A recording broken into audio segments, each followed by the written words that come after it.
Doctor Mohammad Yunus new ইয়র্কে যাবেন।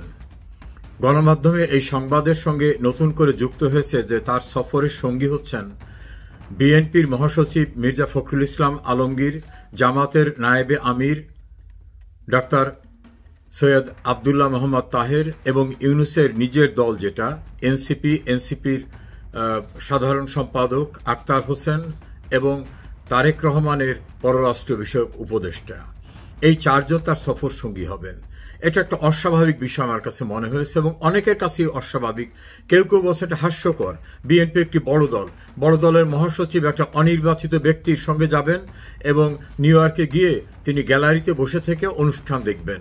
একটা দলের এত গুরুত্বপূর্ণ ব্যক্তি এ জাতীয় একটা হাস্যকর কার্যক্রমের ভিতর নিজেকে সম্পৃক্ত হচ্ছেন। আবার তারেক রহমানের পররাষ্ট্র বিষয়ক উপদেষ্টা যাচ্ছে, জামাতের দ্বিতীয় ব্যক্তি যাচ্ছেন, আর ইউনূসের পার্টিটা যে পার্টি এখনো নিবন্ধন পায়নি তারা হয় অন্য কারণ। এ বিষয়ে ঢাকায় একজন সাংবাদিক যিনি দীর্ঘদিন ডিপ্লোম্যাটিক সাংবাদিকতার সঙ্গে জড়িত তার সঙ্গে কথা বললাম যে বিষয়টিকে হঠাৎ করে এরকম একটা অস্বাভাবিক টিম হচ্ছে কি কারণে। তিনি বললেন যে তার যে স্টাডি তিনি যেটা বুঝেছেন তার স্টাডি হচ্ছে ডক্টর মোহাম্মদ ইউনূস পৃথিবীর কোনো দেশে এখন আর নিরাপদ বোধ করছেন না।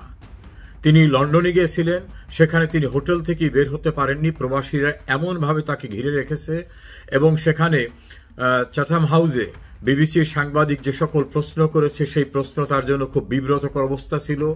আবার ব্রিটিশের প্রধানমন্ত্রী তার সঙ্গে দেখা তো করেন নাই, দেখা করতে অস্বীকৃতি জানিয়েছেন।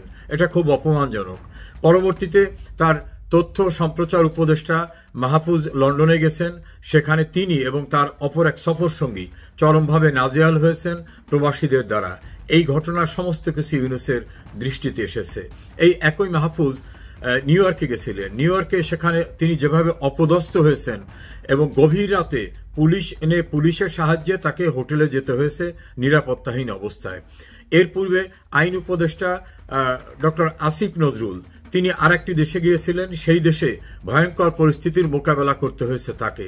এর বাইরে জাপানে তার আরেকটি টিম যাওয়ায় সেখানে জাপানের লোকজনদের এমন ভয়ঙ্কর পরিস্থিতির মুখোমুখি হতে হয়েছে যে ইউনূস এখন নিজে বা তার উপদেষ্টারা কোথাও আর বাইরে বের হতে চাচ্ছে না। পরিস্থিতি এমন পর্যায়ে পৌঁছেছে।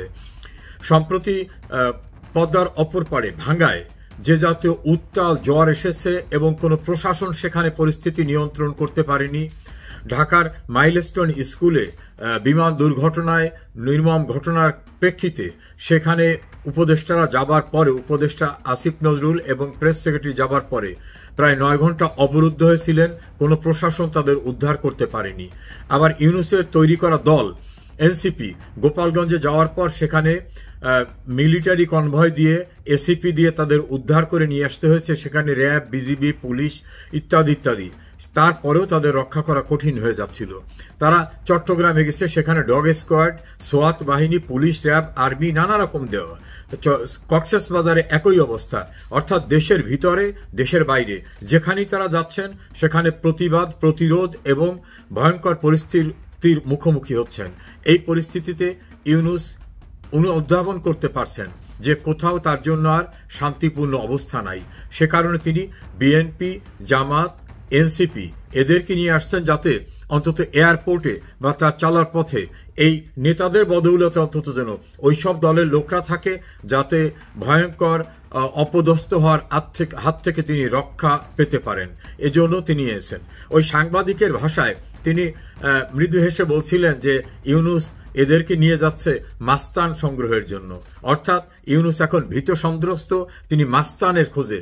ফলে বিএনপির মহাসচিব গেলে তার সঙ্গে নিশ্চয়ই কিছু লোক তাকে রিসিভ করতে আসবেন, জামাতের যেসব লোক আছে তারা আসবেন, এনসিপির কেউ না থাকলেও তাদের 2-4 জন থাকলে তারা আসবেন, তারেক রহমানের ব্যক্তিগত যদি কোনো টিম থাকে তারা আসবেন।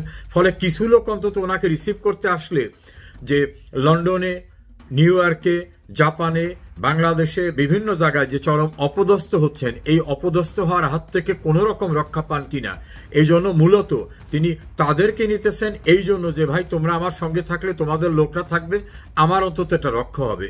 আর এরা কেন যাচ্ছে, এরা কেন এতটা হাস্যকর একটা কর্মসূচিতে যাচ্ছে সে বিষয়ে তার সঙ্গে আমার কথা হলো।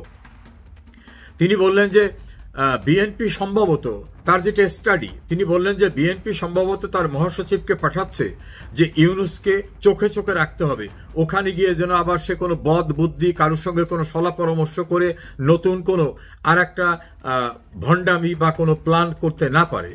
এনসিপি গেছে যে ইউনূস লন্ডনে গিয়ে তারেক রহমানের সঙ্গে দেখা করে তাকে সেজদা করে সরকার বিক্রি করে দিয়ে আসছিলেন, এত ক্ষোভের কথা এনসিপি ইতোপূর্বে প্রকাশ করেছেন। লন্ডনে গিয়ে আবার ইউনূস নতুন করে আবার কারোর সঙ্গে এরকম কোনো দেন দরবার করে চুক্তি করে আসেন কিনা। আর জামাত মনে করছে যে মূলত তো ইউনূসকে আমরাই বসিয়েছি, আমরাই নেপথ্যে থেকে সবকিছু করছি। এ লন্ডনে যে তারেকের সঙ্গে যে বৈঠক করছে, আবার নিউ ইয়র্কে গিয়ে একই জাতীয় কোনো বৈঠক করে কিনা, এই জন্যকে পাহারা দিয়ে রাখতে হবে। এখন তিনটি রাজনৈতিক দলের নেতৃবৃন্দ তাকে পাহারা দিয়ে রাখতে চাচ্ছেন, এ কারণে তারা তার সঙ্গে আছেন। এটা ওই সাংবাদিকের মূল্যায়ন এবং তার স্টাডি। আর ইউনূসের পক্ষ থেকে যেটা তিনি জানতে পেরেছেন যে ইউনূস এখন আর কোথাও নিরাপদ বোধ করছেন না। এই ভীত সন্ত্রস্ত ইউনূস, বাইরে তো আর ভাড়ায় মাস্তান পাওয়া যায় না, তো এই যে ৩-৪টা দলের নেতাদের নিয়ে গেলেন, ওই নেতাদের আবার চামচাদের বলা হয়েছে যে আপনারা কিন্তু আপনাদের লোকজনদের রাখবেন। এয়ারপোর্টে বা বিভিন্ন জায়গায় কিন্তু আওয়ামী লীগের লোক, তারা তো আবার আওয়ামী লীগ বলে না, তারা বলে ফ্যাসিস্ট, বলে ফ্যাসিস্টের লোকরা কিন্তু বিব্রতকর অবস্থায় ফেলবে, তো আপনাদের লোকজন যেন থাকে। অর্থাৎ ভাড়ায় লোকজন নিয়ে এসে যেন ইউনূস কোনো রকম নিউ ইয়র্কের প্রোগ্রামটা অ্যাটেন্ড করতে পারেন, এজন্য তিনি ভীত সন্ত্রস্ত হয়ে মাস্তান খুঁজছেন। এটাই ঢাকার সেই ডিপ্লোম্যাটিক করেসপন্ডেন্টের ধারণা। আমার কাছেও মনে হয়েছে তাই না হলে হাস্যকর একটা প্রোগ্রাম যেখানে ইউনূস সরকারের প্রতিনিধি হিসাবে সামনে থাকবেন আর ওনারা সবাই গ্যালারিতে বসে থাকবেন বা পিছনের সিটে বসে দেখবেন ওখানে কি হচ্ছে। ফুটবল খেলার মাঠে যেমন খেলোয়াড়রা মাঠের ভিতর থাকে আর ওই গ্যালারিতে বসে থেকে ফুটবল খেলা অবলোকন করে, তা জাতিসংঘে তো এমন কোনো উল্লেখযোগ্য কোনো কার্যক্রম হয় না, সেখানে গতানুগতিক কিছু বিষয় হয় আর কিছু হয় না।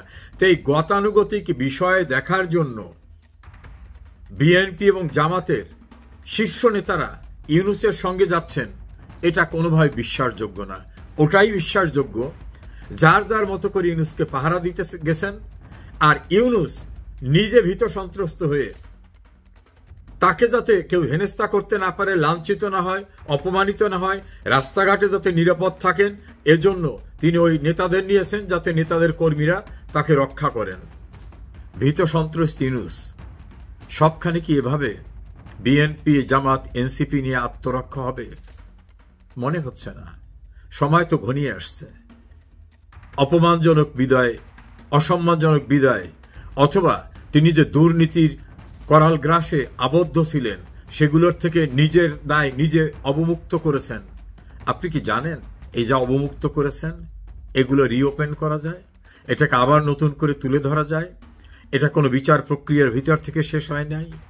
ফলে আপনি যেটাকে নিয়ে সন্তোষ বোধ করছেন যে ক্ষমতা এসে আমার যা যা সুবিধা সব তো নিয়েছি, মামলা তুলে নিয়েছি, ট্যাক্সের টাকা মৌকুব করে নিয়েছি, এগুলো কিন্তু আপনাকে দিতে হবে, মামলায় কিন্তু আপনাকে মোকাবেলা করতে হবে। প্রস্তুত হন।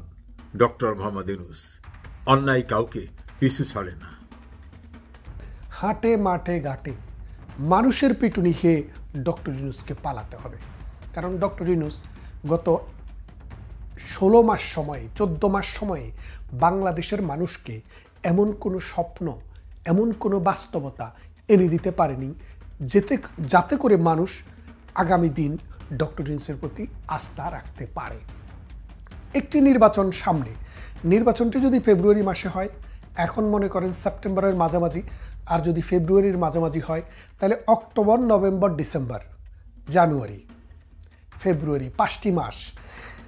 যে 16 মাসে 15 মাসে কিছু করতে পারেনি তিনি আর মাত্র 5 মাসে দুনিয়ায় উল্টায় ফেলবেন, এটা কোনো মানুষ বিশ্বাস করে না।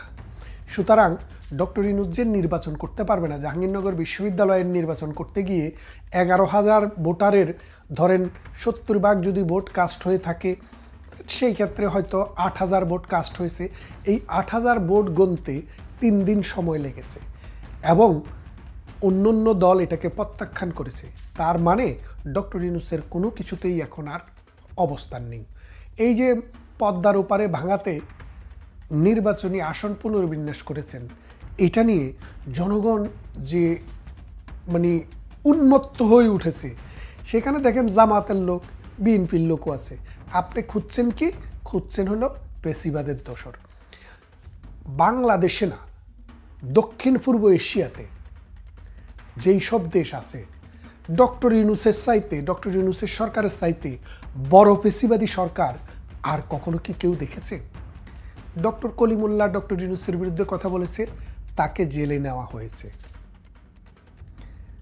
শহীদুল হক নামে একজন সচিব কথা বলতেন, তাকে জেলে নেওয়া হয়েছে। সাব্বির নামে একটা ছেলে খুব ভালো ভিডিও করতেন, তাকে জেলে নেওয়া হয়েছে। তারপর এইরকমভাবে যারা যারা ডক্টর ইউনূসের বিরোধী, তাদেরকে নানাভাবে শায়েস্তা করার চেষ্টা হচ্ছে। গোলাম মাওলা রনি আজকে একটা করে যদি সরকারের বিরুদ্ধে হয়, কালকে একটা আবার সরকারের পক্ষে করে, মানে সে ব্যালেন্স করার চেষ্টা করতেছে। তিনিও তো দান্দায় আছেন, মানে তারও তো একটা দান্দা থাকতে হবে, সব মানুষেরই থাকে, থাকাটা স্বাভাবিক, বেঁচে তো থাকতে হবে। ওই দান্দাটা উনি করছেন বাংলাদেশে বসে। আমরা নিরাপদে আছি দেশের বাইরে থাকার কারণে, কিন্তু তিনি যেখানে সংগ্রামটি করছেন সেটি একটু হার্ড গ্রাউন্ড। সুতরাং তিনি আজকে একটা বলেন, কালকে আরেকটা বলেন, মানে 180 ডিগ্রি ঘুরে যান। তো এইভাবে তিনি বেঁচে আছেন। মাসুদ কামালও কয়েকবার থ্রেটের মধ্যে পড়েছেন। বিএনপি নেতা, মুক্তিযোদ্ধা, আপনারা দেখেছেন তাকে, অ্যাডভোকেট ফজলুর রহমানকে কিভাবে হেনস্থা করা হয়েছে। সরকারের বাহিনী কি এই অ্যাডভোকেট ফজলুর রহমানকে যারা অপমান করেছে, নাজেহাল করেছে, তাদের বিরুদ্ধে কোনো ব্যবস্থা নিয়েছে? নেইনি। এটা কি পাবলিক নিউসেন্স হয় না? এটা কি প্রাইভেট নিউসেন্স হয় না? এটা কি একটা মানুষের উপরে আঘাত হয় না? অপমান করা হয় না? তার উপরে অ্যাসল্ট হয় না? এবং তাকে যেভাবে হুমকি দিয়েছে, তাদের কোনো বিচার হয়নি। তারপর ৭১ মঞ্চের পান্নাকে ধরে নিয়ে গেছে। ৭১ মঞ্চের লতিফ সিদ্দিকী, তাকে ধরে নিয়ে গেছে। মাঝে মাঝে কথা বলতেন আমার শিক্ষক শেখ কার্জন, ঢাকা বিশ্ববিদ্যালয়ের প্রফেসর, তাকেও জেলখানায় নিয়ে যাওয়া হয়েছে। তার মানে হচ্ছে কি, আপনি যদি পেশিবাদ দেখেন, শেখ হাসিনার 15 বছরকে আপনি ইউনূসের এই 15 মাসের সাথে তুলনা করেন, আপনি দেখবেন শেখ হাসিনার স্কোর আর ইউনূসের স্কোর অনেক ডিফারেন্স। অর্থাৎ শেখ হাসিনা পেশিবাদ কাকে বলে, এটা ডক্টর ইউনূসের কাছ থেকে শিখতে হবে। এবং এই জন্য বলছি যে আপনি কথা বলতে পারবেন না, সবগুলা পত্রিকা, মিডিয়া দখল করে নেওয়া হয়েছে, নিয়ে সরকারের কথার বাইরে, সরকারের চিন্তার বাইরে কোনো কিছু করার মুক্ত বুদ্ধির কোনো স্থান বাংলাদেশে আর নেই। তাহলে আপনি এই যে পেশিবাদ বলছেন, মূলত পেশিবাদ কথাটা বলতে বলতে এই পেশিবাদটাকেই বাংলাদেশে প্রতিষ্ঠা করেছেন। এখন ভারত তো আপনাকে রক্ষা করবে এটা আমি বিশ্বাস করি না। কেন করি না? আপনি যত ইলিশে দেন, আপনি যত গুড় খেজুরে পাঠান, ডক্টর ইউনূস আপনার চরিত্র, আপনার চিন্তা, আপনার মিশন তারা বুঝেছে। আপনি এই দক্ষিণ পূর্ব এশিয়াকে একটা জাহান্নাম বানানোর চেষ্টা করছেন। এমনিতেই দক্ষিণ পূর্ব এশিয়া নানান সমস্যায় জর্জরিত। দক্ষিণ পূর্ব এশিয়া বলতে সার্ক অঞ্চলটাকে যদি আপনি বোঝেন, সেটা এক্সটেনশন হয়েছে মিয়ানমার এবং আফগানিস্তান নিয়ে। আফগানিস্তান জর্জরিত, পাকিস্তান গত 70-80 বছর থেকে তারা জর্জরিত, তারা কখনো নিজের পায়ে দাঁড়াতে পারেনি, দেউলিয়া হয়ে যাওয়ার কাছাকাছি একটা দেশ আফগানিস্তান, পাকিস্তান। তারপরে মিয়ানমার 40 বছর থেকে যুদ্ধাবস্থার মতো, গৃহযুদ্ধের মতো চলছেই। সাম্প্রতিক এই শান্তিপ্রিয় দেশ নেপাল, সেখানেও সহিংসতায় মানুষের জীবন ত্রাহি ত্রাহি অবস্থা। আর বাংলাদেশ, এটা তো একটা জ্বলন্ত অগ্নিকুণ্ড, জাহান্নাম বাড়িয়ে দিয়েছে ডক্টর ইউনূস। তাহলে এই দক্ষিণ পূর্ব এশিয়াতে আর কারা রইল? কিছুদিন আগে শ্রীলঙ্কাতেও অনেক ঝামেলা গেল, এখন তারা চেষ্টা করছে নিচে নেমে আসার, একটা স্বাভাবিক জীবনে আসার।